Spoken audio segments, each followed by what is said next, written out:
আমরা জানছি স্যার তাইলে দিন শেষে ডিভিডেন্ড হোক অথবা হচ্ছে রিপারচেস হোক, যেটাই হোক না কেন উইথাউট ট্যাক্স অবস্থায়, কোন অবস্থায়? উইথাউট ট্যাক্স অবস্থায়। ট্যাক্স একটু পরে আসতেছি। আসলে একই কথা, রিপারচেসও যা গেইন, ডিভিডেন্ডও সেম গেইন, সব জায়গায় সেমই গেইন হচ্ছে দুইটা ক্ষেত্রে। তবুও কেন তাহলে কিছু কিছু কোম্পানি চুজ করে যে না আমি ডিভিডেন্ড দিব, আবার কিছু কিছু কোম্পানি চুজ করে আমি রিপারচেস করবো, অথবা কিছু কিছু ইনভেস্টরও মনে করে ইস আমারটা রিপারচেস করলে ভালো হতো বা আমারটা ডিভিডেন্ড দিলে ভালো হতো। আসলে কেন এই ঘটনাগুলো ঘটে এইটাই মূলত এখানে বলা আছে। আচ্ছা, তো মূলত এটা এটা কত নাম্বার? এটা হচ্ছে 587 পেজ, সেকশন 19.4-এ আছে আর কি। আচ্ছা, তো আমরা মূলত বলি প্রথমত হচ্ছে ফ্লেক্সিবিলিটি। হ্যাঁ, মূলত ডিভিডেন্ড যদি ঠাস করে একবার বাড়াই দেয় কোম্পানি, হ্যাঁ আগে 10 টাকা দিয়ে আসতো, হঠাৎ করে একদিন 20 টাকা দিয়ে বসলো, এর একটা কমিটমেন্টের মতো হয়ে যায়। যারা ডিভিডেন্ড হোল্ডার তারা মনে করে যে কাম সারছে, হ্যাঁ এর মানে এই কোম্পানি সবসময় 20 টাকা 30 টাকা 30 টাকা দিতেই থাকবে। কিন্তু কখনো যদি এটা 12 টাকা চলে আসে, আসতেই পারে, স্বাভাবিক ভাই, একটা বছর প্রফিট হইলে কম হইলে কেমনি কী করবে কোম্পানি? কিন্তু তখন যারা শেয়ার হোল্ডার তারা খুব অসন্তুষ্ট হয় এবং তারা মনে করে যে এই শেয়ার এই কোম্পানির মনে হয় অবস্থা ভালো না, এরা একটা সেলিং প্রেশার দেয়, এই শেয়ার আমি রাখবো না, তখন শেয়ারের প্রাইস ফল করে। হ্যাঁ, তো এই জন্য আসলে এই ডিভিডেন্ড একবার বাড়লে সেটা কমিটমেন্টের মতো হয়েছে যে আর কোনোভাবে কমানো যাবে না, পারলে আরও বাড়াইতে হবে বা স্টেবল রাখতে হবে। হ্যাঁ, তো এই জন্যই কমিটমেন্টটা যেহেতু একটা কষ্টকর বিষয়, এই জন্য কোম্পানি একটু ফ্লেক্সিবিলিটি চায়, এত ঝামেলার মধ্যে যাইতে চায় না, এই জন্য তারা ডিভিডেন্টের জায়গায় মাঝে মাঝে রিপারচেস করে থাকে। তাহলে ডিভিডেন্ড কখন করে? একটা নির্দিষ্ট সময় পর্যন্ত, হ্যাঁ যতক্ষণ না হচ্ছে ইপিএস, যতক্ষণ না পর্যন্ত ইপিএস কথা বাড়তেছে কমতেছে, যতক্ষণ না পর্যন্ত এমন একটা অবস্থা চলে গেছে যে কোম্পানি শিওর যে আচ্ছা ইপিএস এর পার্মানেন্ট ইনক্রিজ হয়েছে, আর কমার সম্ভাবনা নাই, হ্যাঁ তখন গিয়া কোম্পানি ডিভিডেন্ডটা একটা শিফট দেয়। ডিভিডেন্ডটা হয়তো এমনে চলতেছিল, বাড়তেও না কমতেও না, এমনি একটা স্টেবল চলতেছিল, ঠাস করে তখন একটা শিফট দেয়, হ্যাঁ যখন কোম্পানি শিওর হয়ে যায় যে ইপিএসটা বাড়ছে। অর্থাৎ ডিভিডেন্টের যে গ্রোথ রেট এটা অনেক স্লো হয়, স্লো অ্যাডজাস্ট হয়, আর ইপিএস অনেক অনেক ফাস্ট যায়। ঠিক আছে, তো এইটা নিয়ে আমরা সামনে একটা ম্যাথসও করব। যাই হোক, এরপর আমরা দেখি এক্সিকিউটিভ কম্পেনসেশন। আচ্ছা, মাঝে মাঝে হচ্ছে শেয়ার হোল্ডারদেরকে এক্সিকিউটিভদেরকে সুযোগ দেওয়া হয় যে ভাই তোরা আমার কাছ থেকে শেয়ার নেয়, এটা একটা কম্পেনসেশন। হ্যাঁ, তো এক্সিকিউটিভ এটা হচ্ছে যে বাংলাদেশের ক্ষেত্রে হচ্ছে এরকম স্টক দেওয়ার, তাদেরকে স্টক ধরায় দেওয়ার বা স্টক দেওয়ার খুব একটা থাকে না, সুযোগ থাকে না। তো তখন হয় কি আসলে রিপারচেসের মতো ঘটনাগুলো বাংলাদেশের ক্ষেত্রে ঘটে। তবে হচ্ছে বিদেশে কথা আমরা জানছি কি যে ডিভিডেন্ড দেওয়ার পর যে ডিভিডেন্ড হোল্ডার তার 3 টাকা গেইন হয়ে যায়, তারপর এটা 30 টাকা হয়, তারপর হচ্ছে এটা 30 টাকা হয়, কিন্তু পরে কিন্তু শেয়ার প্রাইসটা আবার 27-এ চলে আসে, তাই না? 27-এ চলে আসে, কিন্তু যে রিপারচেসের ক্ষেত্রে এটা 30ই থাকে। তো কোনো একটা এক্সিকিউটিভকে আমি যদি একটা অপশান দেই যে তুমি 20 টাকায় শেয়ারটা বাই করতে পারো বা এক্সারসাইজ করতে পারো, হ্যাঁ বাই করার অপশন দিছি তাকে, মানে বাই করার রাইট দিছি, হ্যাঁ এক্সারসাইজ করবে কিনা সে। সো ডিভিডেন্টের ক্ষেত্রে সে কিন্তু এটা এক্সারসাইজ করতে চাবে না, তাহলে 60 টাকা হবে। কিন্তু যদি রিপারচেস করে কোম্পানি তখন কিন্তু সে এক্সারসাইজ করতে চাবে, কারণ তখন তার 20 থেকে 10 টাকা গেইন। হ্যাঁ, সেটাই এখানে মূলত বলছে।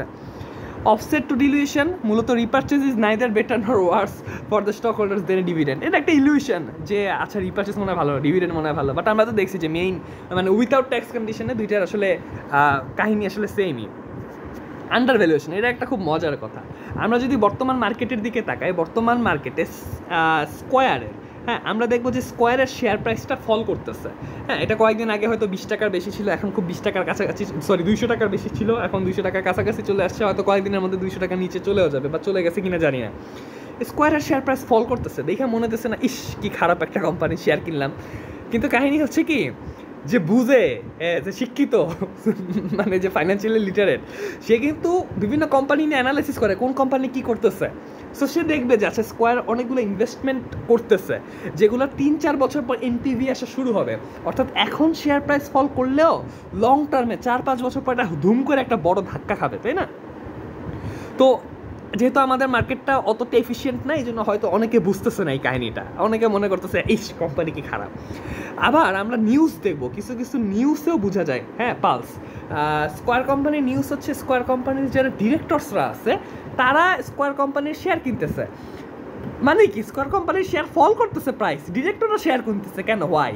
কারণ ডিরেক্টররা জানে যে 5-10 বছর পর যখন এনপিভি আসা শুরু করবে তখন শেয়ার প্রাইস আকাশচুম্বী একটা অবস্থায় চলে যাবে।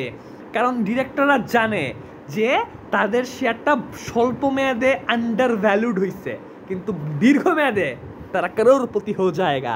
ঠিক আছে, এই জন্য এই আন্ডার ভ্যালুয়েশন যখন হয় তখন ম্যানেজাররা মনে করে যে this is the high time to invest. হ্যাঁ, many companies buy back stock because they believe that repurchase is their best investment. হ্যাঁ, কারণ আলটিমেটলি শেয়ার প্রাইস বাড়লে তো তখন কোম্পানির যারা ওই শেয়ারগুলো কিনছে তাদেরই লাভ হবে।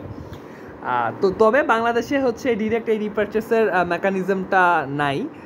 এই মেকানিজমটা নাই, এটা নিয়ে একটু ছোট মজার একটা বিতর্ক আছে। বিতর্কটা হচ্ছে যে যদি শেয়ার প্রাইস ফল করে তখন কি হবে? শেয়ার প্রাইস ফল করলে যারা রিপারচেস করছে তারা একটা ধরা খাবে। রিপারচেস কারা করে? ডিরেক্টররাই তো রিপারচেস করবে, তাই না? তো তারা একটা ধরা খাবে। এই জন্য বাংলাদেশে সবাই চাইতেছে যে রিপারচেসটা হোক, কারণ রিপারচেসটা হইলে ডিরেক্টররা ধরা খাবে। এই ভয়তে তারা শেয়ারের প্রাইস যেন ফল না করে সেই জন্য সবসময় মনোযোগী হবে, এতে মার্কেটের ভালো হবে। হ্যাঁ, অন্যান্য শেয়ার হোল্ডাররা উপকৃত হবে। কিন্তু রিপারচেসের সিস্টেমটা যদি চলে আসে তাহলে একটা রিস্ক আছে। সেই রিস্কটা হচ্ছে বাংলাদেশে যখন রিপারচেস চালু হবে তখন রিস্ক হইতে পারে ওরা প্রাইসটা ইচ্ছাকৃতভাবে ম্যানিপুলেট করে শেয়ারের প্রাইস কমানোর চেষ্টা করবে, আন্ডার ভ্যালু করার চেষ্টা করবে জোর করে।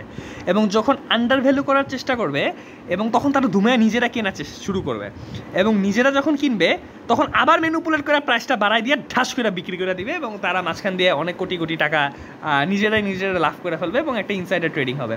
তো মানুষ আসলে মনে করতেছে যে হ্যাঁ, রিপারচেস হইলে বাংলাদেশে ডিরেক্টররা রিপারচেস করবে, এই সিস্টেমটা চালু করলে ভালো হইতো, বাট এতে একটা লসও হইতে পারে আর কি। হ্যাঁ, তো মূলত গুড গভর্নেন্স, নিয়ন্ত্রণ, এই সকল বিষয় ঠিক করলে আসলে এই রিপারচেসের সিস্টেমটা, ডিরেক্টররা রিপারচেস করবে, এই সিস্টেমটা বাংলাদেশে চালু করা যেতে পারে।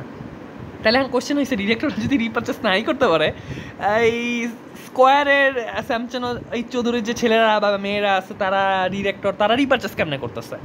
তারা মেনলি রিপারচেস করতেছে তাদের নিজস্ব অ্যাকাউন্টে, ব্যক্তিগতভাবে।